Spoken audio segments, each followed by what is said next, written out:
1,000 miles from comfort. We have traveled land and sea. But as long as you are with me, there's no place I'd rather be. I would away forever, exalted in the sea.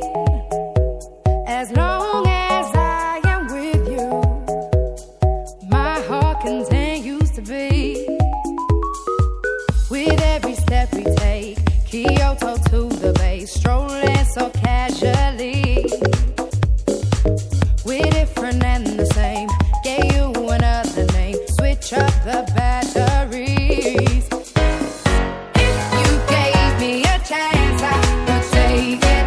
It's a shot in the dark, but I'll make it. Knowing the little heart, you can't shame me. When I am with you, there's no place I'd rather be. No place I'd rather be. No place I'd rather be. No place I'd rather be. We set out on a mission to find our inner peace, make it everlasting, so nothing's incomplete. It's easy being with you, sacred simplicity. As long as we're together, there's no place I'd rather be. With every step we take, Kyoto to the bay, strolling so casually. We're different and the same, gave you another name, switch up the batteries. If you gave me a chance, I would take it. It's a shot in the dark, but I'll make it. Knowing the little heart, you can't shame me. When I am with you, there's no place I'd rather be. No place I'd rather be. No place I'd rather be. No place I'd rather be. When I am with you, there's no place I'd rather be. Yeah.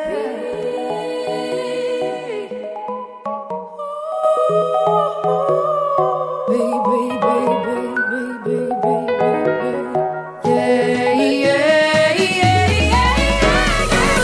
You gave me a chance, I would take it. It's a shot in the dark, but I'll make it. Knowing the little heart, you can't shame me. When I am with you, there's no place I'd rather be. No place I'd rather be. No place I'd rather be. No place I'd rather be. When I am with you, there's no place I'd rather be. Hi, everybody. Welcome to Off Limits Show, the Gay Mass Show. Thanks for listening to Gay Mass tonight on Off Limits. I appreciate it. It is Sunday, actually Monday now, Easter weekend, and I am back from my Easter holiday. I hope you had a good Easter holiday. I went to out of town with my husband to visit his family. And as we always do on Easter, and I had a good time. Just stayed a couple of days, but we had a good time with his family, and ate too much and all that good stuff. So it was fun. I hope yours was fun too, and I hope that you had someone to spend your Easter holiday with, as I did. I am getting over another allergy thing. I have had my allergies seem to get worse as I get older. I don't know why. Excuse me, but I'm not sick. I just have allergies, and it's driving me crazy. And so, like Thursday, I sounded like Barry White. I was like, "Hello" when I was talking.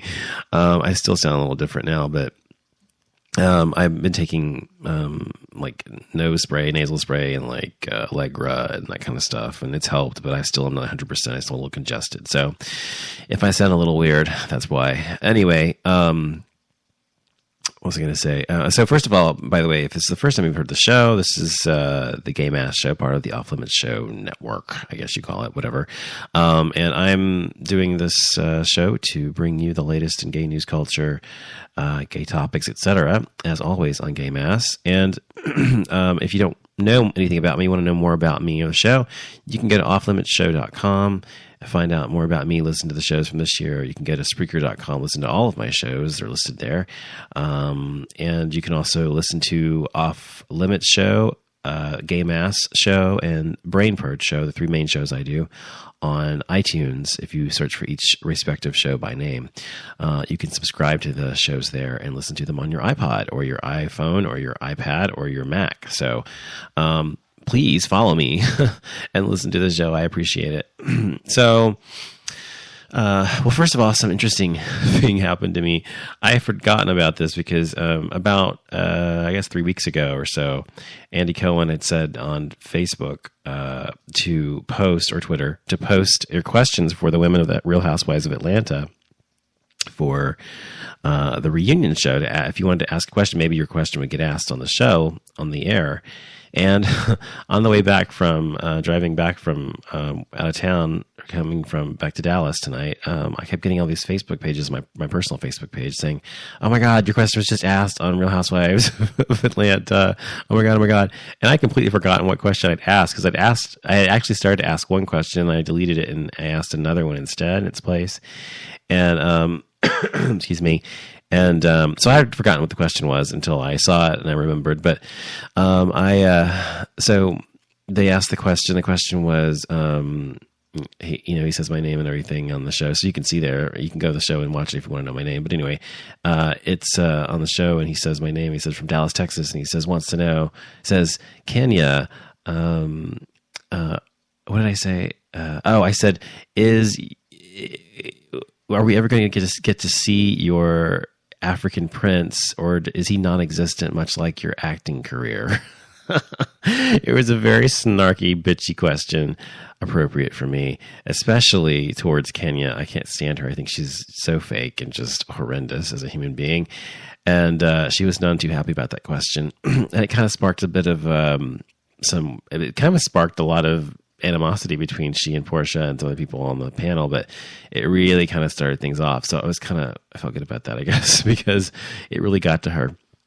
But anyway, so that was fun to see my name on there and to hear my name come out of Andy Cohen's mouth, whom I adore. So that was really cool.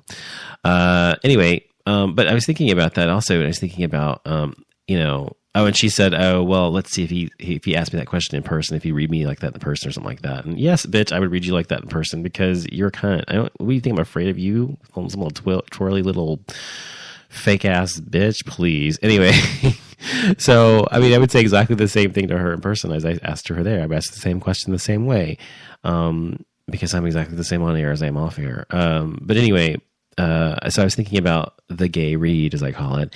And if, people who read other people, it happens all the time in life. And, reading is putting someone in their place, or telling someone like it is, or the truth or whatever about themselves that may not be so pretty typically, or turning around on someone else, what they're saying about you or whatever.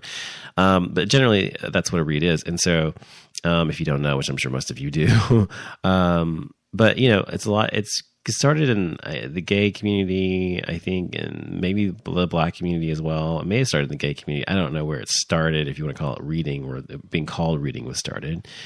But it has been around for a long time. And so I think it comes much more natural to gay men because of this reason. I was thinking about it and why it comes more natural to us to read people that we don't like, or people we find to be fake or pretentious or whatever. I think it's because we grew up being different, and we grew up having to fight with our wit and our minds more so than our fists, generally speaking, and sometimes with our fists, but generally with our minds and our wit and our humor or whatever. And so because of that, that's why it's easy for us to turn someone's idiocy on themselves. And I found it funny because it's really easy for me to piss straight people off, and any gay person pretty much can do it, because straight people generally are not as good at it, and generally are a lot less secure than gay people. Most gay people, because we've had to go through so much bullshit and had to endure so much hatred, animosity, homophobia, whatever, throughout our lifetime, whether it was internalized or whether it was, something we experienced outwardly, or something that when people knew we were gay, or they didn't know we were gay. However, we experienced it. And until we came out, we weren't able to claim ourselves as being, who we were. And so, because of that practice, if you want to put it that way, it's given us the strength that I think a certain kind of reserve of strength that not all, but a lot of straight people don't have. A lot of straight people, especially if you're white, Anglo-Saxon, heterosexual, Protestant male, do not have a lot that they have experienced in that realm. They don't typically experience bigotry at all. I mean, it's really rare. I mean, of course, there's reverse bigotry, but if you want to call it that, bigotry is bigotry. But you know what I mean? From a minority toward a Caucasian or white person, or whatever, it exists, but it is very, very rare. And because typically, this social structure of the country and the world has been predominantly white male dominated. And because of this, it has, not affected them the way it's affected the rest of the world, women included, women, gays, lesbians, transgendered individuals, excuse me, people of different races, people of different cultures or backgrounds or religions other than Christian. So all of these people generally have a far deeper reserve of strength, I think, than a lot of heterosexuals do. And it applies to heterosexual women as well, especially heterosexual white women as well. They also generally, although I'm sure they have experienced some levels of, bigotry, it hasn't been to the extent that a gay person has experienced, or a black person, or an Hispanic person, or whatever, or Jew, whatever. So obviously there are exceptions all the time. So maybe someone grew up someone was a white girl who grew up in a black community, or a white boy who grew up in a black community or a Hispanic community and was the only one or something. Of course, those instances exist, but generally it's not the case. So my point is that we as gay people generally have this reserve of strength that we call upon, and it allows us to be really good at reading people. Generally, reading people is both a defense mechanism as well, I think, as a way to take back power from someone. Now, obviously, when I'm doing it towards Kenya Moore, whom I do not know, just know her from the show, and how she's portrayed on the show, and how she has portrayed herself in real life, and et cetera. I dislike the person a lot. And so, and this is a woman who's incredibly fake and pretends to be something she's not, and she actually continues to pretend that she has this African prince boyfriend, and no one else on the show's ever met him, and including Andy Cohen, and no one other women have met him. And so it's just ridiculous that she continues to perpetuate this ridiculous lie. And if it is true, great, then let us see him. But it's not true. And she'd done the same thing with Walter the year before, or a couple seasons previous, about how he was her boyfriend and everything else, but really he wasn't. And she apparently had paid him to be on the show to pretend to be her boyfriend. And so anyway, on and on and on. You can watch it and see what happens and what they talk about, and that's some of it. But so anyway, reading somebody, for me has always been easy. Like, I have had many instances where I'm not afraid to tell people what I think about them in person, in real life. And, a lot of people have fantasies about telling people off or telling people what they think about them. And they don't do it because of the situation at hand. Maybe it's their job or their boss, or they're in a situation where they can't tell this person because they need them for something or whatever. Even when I've needed someone and knew the consequences, I did it anyway because it felt good. And I don't like to hold back and just hold things in. I need to let things go and to let people know where I stand, because I think honesty is the best policy in any situation, even when it can hurt someone else, even if it can hurt you. So I'm very straightforward, and I've always been that way. And that's intimidating to some people. And a lot of times it's not meant as a negative thing. I'm not necessarily reading someone. I'm telling them the truth. I'm just telling them exactly what I think, whether they asked for it or they didn't or whatever. And so some people don't like that kind of honesty. They prefer pretension, and they prefer, having this, level of, distance between you and the other person emotionally, or, what I mean? So, I think reading people is a way to put them in their place. And I've done that with bosses in the past when I've quit jobs when I was, up until I was 25 before I started working for myself. And one job I quit and I told the woman she was a complete cunt and a bitch, and I was screaming at her and yelling at her, telling her she was a fucking lying bitch and fake and all this other stuff, and nobody likes you. And I mean, it kept going on and on about it. And everybody hated her. Her name was Anne. Everybody hated her in the whole department and the whole company. Everybody, even her boss didn't like her really.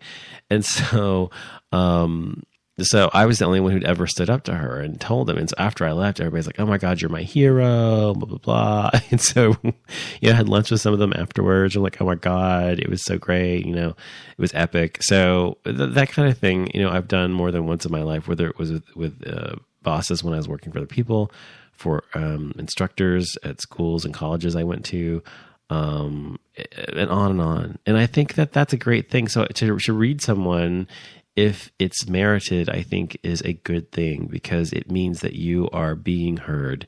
You're saying, "Look, bitch, this is the tea. This is the way it is. And you can have your opinion, but I'm not going to listen." So anyway, I just think it's a great thing and a great skill to have as a gay person. And I think most of us have it almost innately for the reasons I mentioned already on the show. And some people's personalities don't really lend themselves to being that way or being like me or being as audacious as I am about approaching that kind of thing. But most people, most gay people I know, most gay men specifically are. Now, gay women are also very strong too. Lesbians are very strong generally as well, and pretty, not all of them, just like not with all gay men, but I think they're always pretty straightforward for the same reasons we gay men are. So I think it's just a gay thing. I think it's a great thing. I think it's a great skill. I think it's great that we are able to be who we are and say fuck you to people. If you don't like it, fuck you. So anyway, the next thing I want to talk about was I wanted to do a quick little review of Leather.Bar.Interior, which is the film by James Franco.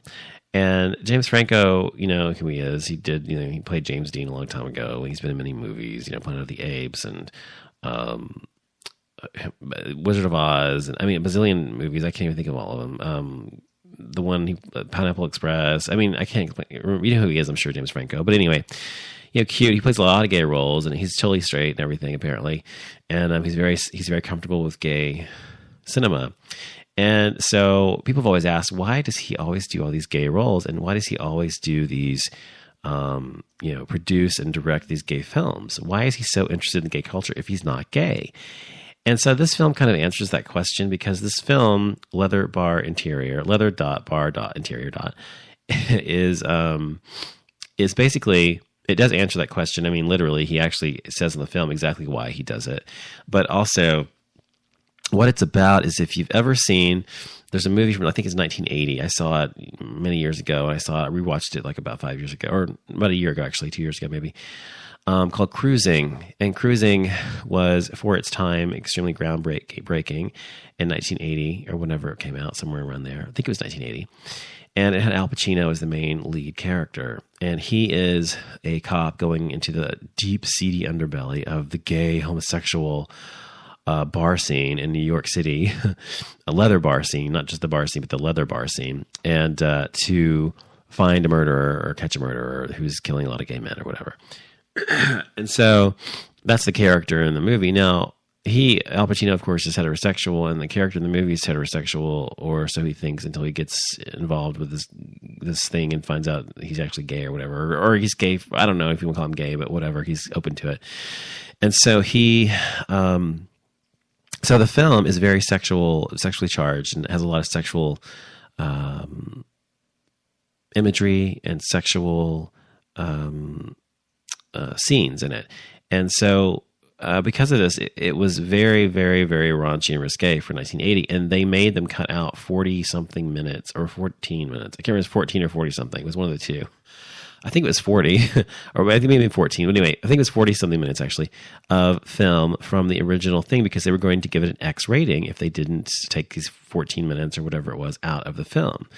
And so they took these 14 minutes out of the film. Now, these 14 minutes of the film is what Leather.Bar.Interior addresses and what it's about. It basically recreates these 14 minutes of film that were taken out of the original movie Cruising.